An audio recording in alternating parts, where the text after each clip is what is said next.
Suddenly, it seemed, it was over.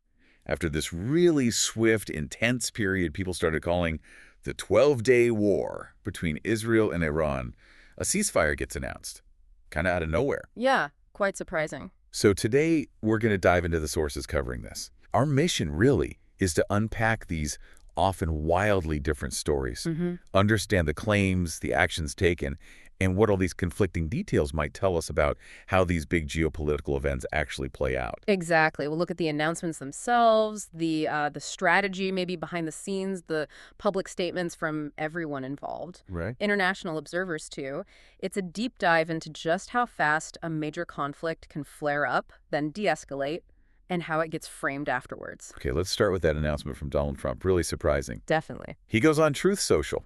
It says Israel and Iran negotiated a complete and total ceasefire, ends what he calls this 2-week-old war of tit-for-tat strikes. And he congratulated them, both countries, for stamina, courage, and intelligence. Yeah, quite the statement. It's pretty striking, isn't it? Just how fast and definitive that declaration was. It really is. And what's fascinating is the reaction, or, well, the lack of one initially. Right, silent. For a bit, yeah. No official word from Israel or Iran. Then, Reuters reports a senior Iranian official saying Tehran had agreed to a U.S. proposal for the ceasefire. Okay, so Iran confirms. But that comes after earlier reports, suggesting Israeli officials were looking to wind down their strikes. And Netanyahu himself had said on Sunday that Israel was very, very close to finishing its goals. So, conflicting signals. Completely. This initial silence, then this sort of piecemeal confirmation from Iran, contrasted with what Israel was signaling. It's not just about messy reporting. It shows how the narrative itself becomes a battleground. Sometimes even before the facts on the ground are totally clear. It suggests maybe a lot of sensitivity around who actually brokered this or, the real terms. And adding to the intrigue, Trump's announcement came right after Agence France Presse reported powerful explosions in Tehran. Yeah, in the capital. So what about that timing? Coincidence? Or something more deliberate, you think? It certainly raises questions. Now, our sources suggest the U.S. played a pretty critical role here. Seems likely. They joined the Israeli campaign, striking Iranian uranium sites early Sunday.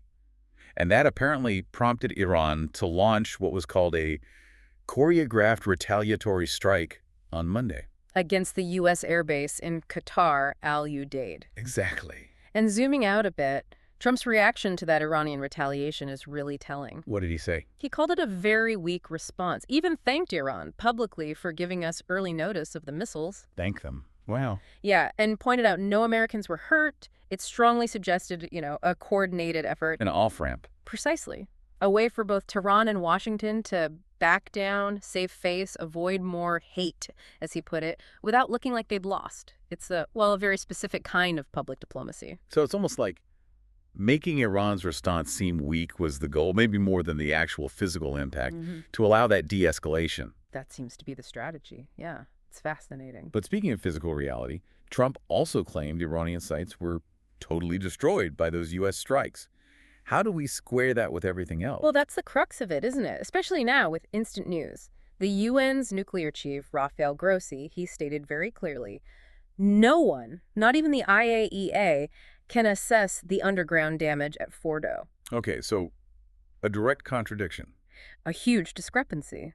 Trump claims total destruction. The international agency says damage is unassessable. And then privately, reports say Trump's advisors started reframing success. How so? Suggesting maybe it didn't matter if Fordo was actually destroyed because the main thing was forcing Iran to negotiate, even if that wasn't the goal Trump stated over the weekend. Shifting goalposts a bit. Potentially.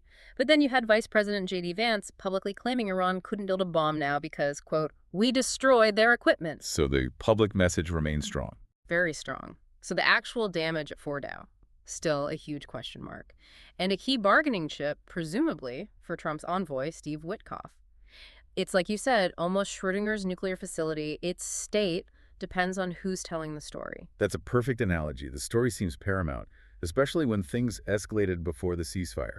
Israel bombing Evin prison, Trump talking about regime change earlier. Right. Yet that Iranian attack on Qatar, U.S. officials framed it as meant to avoid escalation. Which leads to the big question. Was Iran's retaliation truly just symbolic, or was it a calculated risk? What do the sources say? Well, a U.S. defense official confirmed Iran told Qatari and U.S. officials about the strike beforehand. Okay, so no surprise attack. Right, which is why there were no U.S. casualties. It was explicitly called retaliatory but largely symbolic, much like after Soleimani was killed in 2020. So designed to look tough at home, but not provoke the U.S. further. That seems to be the read. But you could argue, couldn't you, that even a symbolic strike risked miscalculation? If they really wanted to avoid escalation, why strike at all? That's a fair point. Trump, meanwhile, claimed 13 of 14 Iranian missiles were shot down. And one was allowed to hit somewhere non-threatening. The Qatari defense minister also confirmed their defenses worked, no injuries. Look. And Iran's President Pezeshkian and their military both said, look, we didn't start this, we don't want war, but we have to respond to aggression. Right. And they insisted the strike wasn't aimed at Qatar itself, calling it friendly and brotherly. That's their narrative. But Qatar didn't see it that way. Not at all. Their foreign ministry spokesperson, Majed al-Ansari, called it a flagrant violation of their sovereignty, plain and simple. Oh. And you had Emmanuel Macron in France expressing solidarity with Qatar, but also warning the U.S. strikes on Iran lacked a, quote, framework of legality. He suggested regime change should come from the people, not bombs. So a lot of diplomatic maneuvering there. Absolutely. Shows how delicate it all is. Right. One country's symbolic message is another's sovereign violation. And speaking of escalation, right before the ceasefire, on Monday, the IDF announced it was intensifying attacks. Yeah, intensifying the attack on the military capabilities of the Iranian regime. Said they used 50 warplanes, included strikes on Bordeaux again. And the targeting seemed significant. Extremely. An Israeli strike hit the main gate of Evin prison pretty badly. That places notorious political prisoners, ordinary criminals, but also foreigners, dual nationals, held as